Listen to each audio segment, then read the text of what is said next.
So it's finally official. Just 3 days from now, millions and millions of Social Security disability payment recipients are going to receive their payments, and these payments are going to be bigger. Yes, these are not your ordinary payments that you've been receiving till now. They are going to have an increase, and at the same time, 3 Social Security changes you need to know about in 2025, and this includes SSI, SSDI, and even Veteran Affairs beneficiaries as well. Majority of these beneficiaries don't even know about these updates, so I'm going to break down each and everything, but all I need is just a little favor. It's only gonna take 2 seconds of yours to please hit that like button on this video. So without any further ado, let's start. So let's start with the 3 major changes that are coming to millions of Social Security, SSI, and SSDI recipients that includes an increase in your monthly benefits. Well, the first one is the benefit checks are getting bigger. I'm gonna get into the details of that, but the second one is higher earners will pay more in payroll taxes, while at the same time, the retirement earning test has new threshold. Remember that millions and millions of Social Security disability insurance recipients are struggling right now, and they need some sort of support, and getting a bigger payment is indeed a good news for them. But the biggest question is this check really going to help these beneficiaries? Well, we're gonna find out, but first, you need to watch this very important video clip from the Social Security Senate hearing where Ally Crane confronts Social Security Administration's Commissioner Martin O'Malley in a heated exchange. Let's watch it, then I'll come back and give you the details about your new payments that are about to come, as well as the changes that are coming in your benefits. Let's look at the context of the time that we live in, where 80% of Americans do not trust the federal government. And it's exposing evidence like we are today that adds to the overwhelming distrust of the federal government and bureaucrats like Mr. O'Malley. Let's also take a moment to recognize the economic issues that Americans are dealing with right now. 36% of Americans are working multiple jobs to make ends meet. My constituents in Arizona are paying around 26% more every month for the same goods and services compared to 2021 when President Biden took office. Most importantly, our federal government is now $36 trillion and counting in debt. So while Americans go back to work, they also have to suffer from inefficiencies and reckless decision-making of bureaucrats like Mr. O'Malley. Numerous federal buildings here in Washington, D.C. are empty. These buildings are only 25% occupied, with the lease, electricity, and utilities still being paid on the taxpayer's dime. The lights are on, but no one is home. This is costing the American taxpayer an estimated $15 billion annually. Now, Democrats in the hearing today will tell you that telework policies of the federal government in some surveys are less than counterparts in the private sector, trying to show that everything's okay and there's nothing to see here.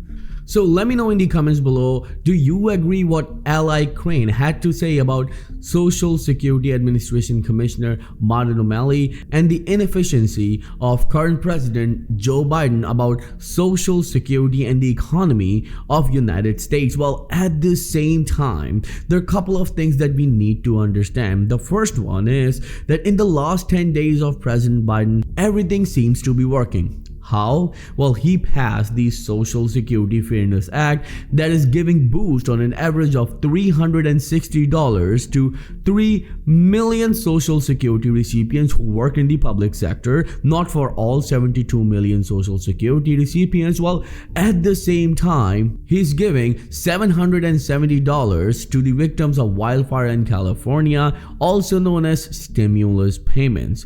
Let me know in the comments below. Do you agree with the President Biden's decision to give boost to 3 million public sector workers, or it should be for all 72 million Social Security recipients? Because when we read your comments, we understand that how painful is your situation right now and how you are living in these desperate situations because of this worst inflation. Going towards the details of the third payment, it's official. Third round of SSDI payments to be paid in 3 days by Social Security. Well, you need to discover if you're eligible recipient of the next and the last SSDI payment in January, the Social Security Administration has announced. Now, the biggest question is that who's going to receive this last SSDI payment, which will include an increase in benefits. First of all, your birthday must be from 21st to the 31st of the month, meaning the birthday requirement is essential. However, this will not be only condition Social Security Administration has set for getting this money. So remember that if you're receiving SSDI, then you're going to receive your payment coming Wednesday. And this is important because the Wednesday is just 3 days away. And you need to understand that if you don't receive your payment on time, you need to wait at least 3 business days, then contact the Social Security Administration about your missing payment. Going towards the details of 3 very important changes that are coming to Social Security recipients. The first one is the